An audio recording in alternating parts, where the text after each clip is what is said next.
She actually said Israel has morally corrupted the West. They did. Explain. They did. Yeah, they did. Because the West has been telling us all about like human rights and equality, but it seems that the equality and human rights doesn't work with when you're brown, or when you're Arab, and when the perpetrator is Israel.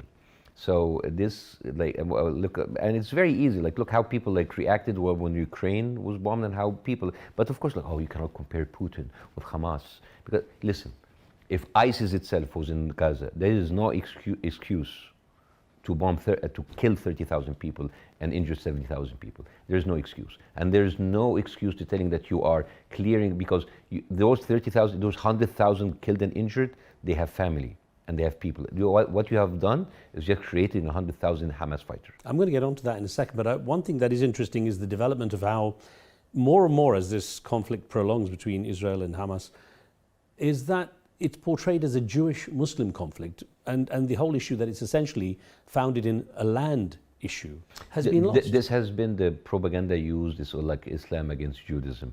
And unfortunately, many of the people on the Arab side has fallen into that. It is not a religious thing, because a lot of people, a lot of those Palestinians are Christians.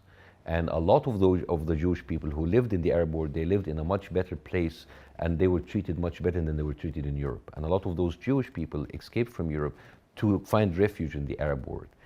This is all about using religion in order to drive a certain political narrative. And I was always against the Islamization of the conflict. I always said that like making this as a Muslim versus Jewish thing is very, very, very dangerous, and it's very counterproductive. It is about a group of people who were driven out of their land, and now they're using religion in order to justify it. And that can actually spread it to those who live outside the region anyway. That's the real... A lot of the Palestinians who come to my shows are Christians.